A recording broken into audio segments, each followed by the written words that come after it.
દર વર્ષે બજેટ આવે ને એની સાથે આવે છે ભારે ભારે શબ્દો અને મગજ ચકરાવી દે એવા આંકડા. પણ શું એ ખરેખર એટલું અઘરું છે?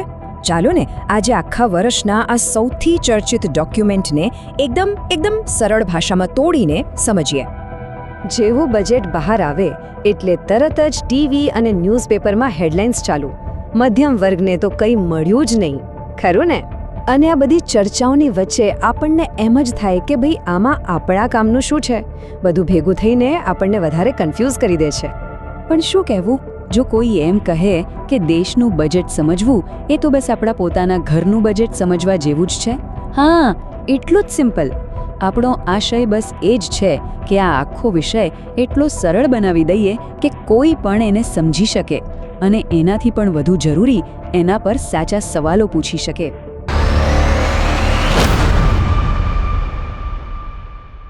તો આ રહી આપણી આજની રૂપરેખા.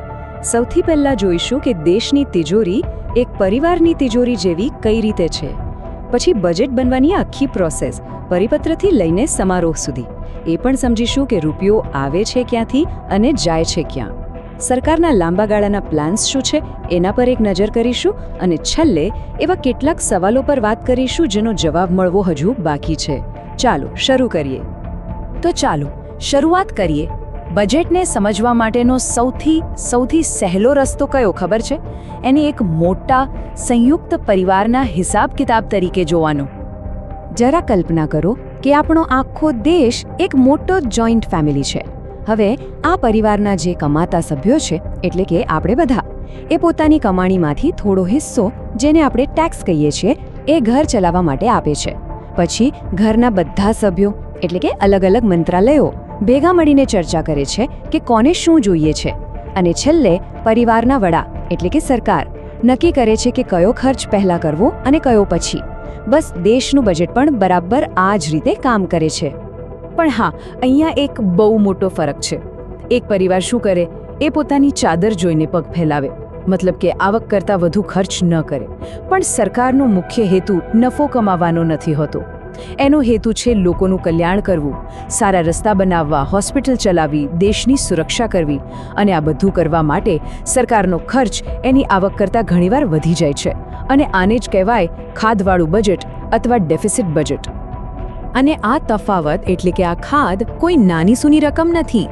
ગયા વર્ષે સરકારની આવક અને ખર્ચ વચ્ચેનો તફાવત હતો પૂરા 15,68,846 કરોડ. આટલી મોટી રકમ. હવે આટલી મોટી ઘટને પૂરી કરવા માટે સરકાર પાસે એક જ રસ્તો છે, ઉધાર લેવાનો. અને આ જે ઉધાર લીધેલા પૈસા છે, જેને આપણે નેશનલ ડેટ કે રાષ્ટ્રીય દેવું કહીએ છીએ, એ જ પૈસાથી દેશમાં નવા હાઈવે, નવી ટ્રેનો અને બીજા મોટા વિકાસના કામો થાય છે. કારણ કે આ એવા પ્રોજેક્ટ્સ છે જે ખાલી આપણા ટેક્સના પૈસાથી પૂરા ના થઈ શકે. ઓકે, તો હવે એક મજેદાર સવાલ. આટલો મોટું બજેટ જે આખા દેશ પર અસર કરે છે, એ બને છે કેવી રીતે? એની જે પ્રોસેસ છે ને, એ ખરેખર જાણવા જેવી છે.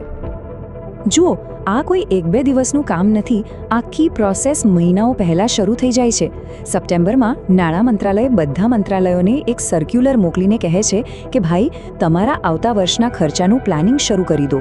ડિસેમ્બર આવતા બધા મંત્રાલયો પોતાની જરૂરિયાતોની લિસ્ટ મોકલી દે છે. પછી જાન્યુઆરીમાં થાય છે હલવા સેરેમની, જે એક સંકેત છે કે હવે બજેટ ફાઇનલ થઈ ગયું છે અને પ્રિન્ટિંગમાં જશે. અને ફાઇનલી 1 ફેબ્રુઆરીએ નાણામંત્રી આખા દેશ સામે બજેટ રજૂ કરે છે. એટલે આ એક ખૂબ લાંબી અને ઝીણવટભરી પ્રક્રિયા છે.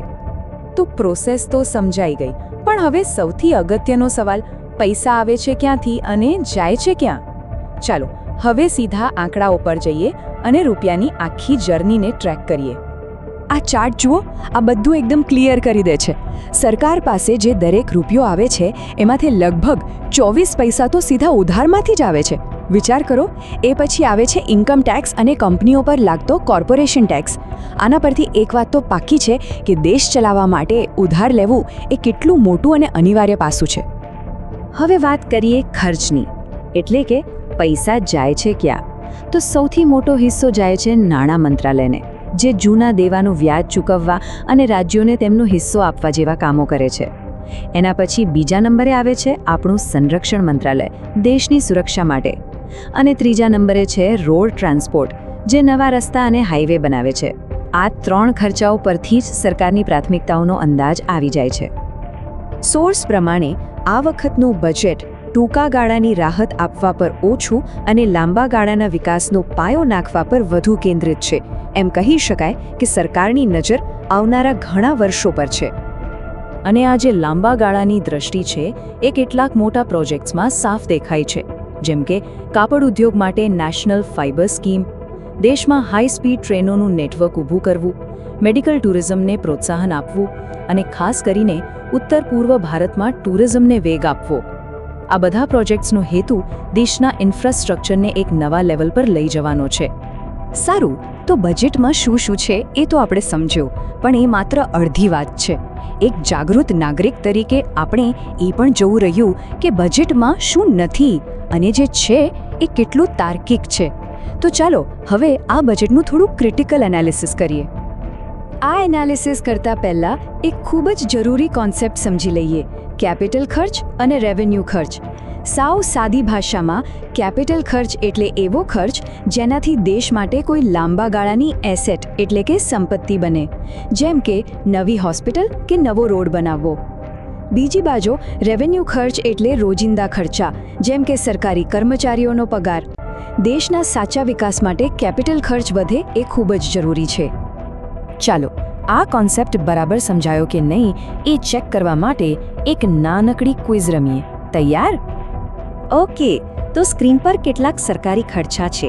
તમારે બસ એ નક્કી કરવાનું છે કે આ કેપિટલ છે કે રેવન્યુ. પહેલું, વાયુસેના માટે રાફેલ જેટ ખરીદવા. બીજું, ખેડૂતોને ખાતર પર સબસિડી આપવી. ત્રીજું, નવી એમ્સ હોસ્પિટલ બનાવવી. શું લાગે છે? વિચારો. અને આ રહ્યા જવાબો.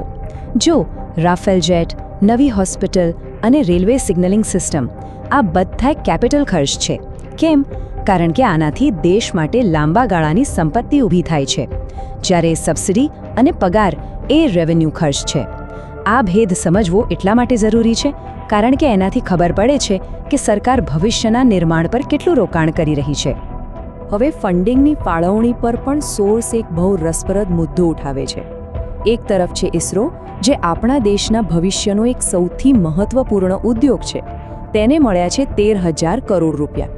અને બીજી તરફ છે પોસ્ટ વિભાગ, જેની ખોટ પૂરી કરવા માટે ફાળવવામાં આવ્યા છે 27,000 કરોડ, એટલે કે ઇસરો કરતાં બમણાથી પણ વધુ.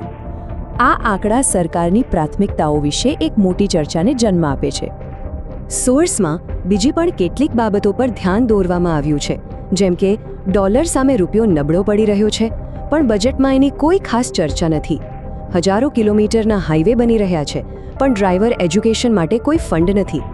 એવી શાળાઓમાં કન્ટેન્ટ ક્રિએશન લેબ બનાવવાની વાત છે, જેની છત તૂટી રહી છે. આ બધી વાતો ક્યાંક ને ક્યાંક બજેટની જાહેરાતો અને જમીની હકીકત વચ્ચેનો ગેપ બતાવે છે. અને આ બધા વિશ્લેષણ પછી સોર્સ એક અંતિમ અને બહુ મોટો સવાલ પૂછે છે. જે લોકો ઈમાનદારીથી ટેક્સ ભરે છે તેમના પર તો બોજ છે જ, પણ જે લોકો સિસ્ટમને છેતરી રહ્યા છે તેઓ ક્યારે આર્થિક બોજનો પોતાનો હિસ્સો પ્રમાણસર ઉઠાવશે? આ એક એવો સવાલ છે જે આપણી આખી આર્થિક વ્યવસ્થામાં ન્યાય અને જવાબદારીના મૂળભૂત સિદ્ધાંત પર વિચાર કરવા માટે મજબૂર કરે છે.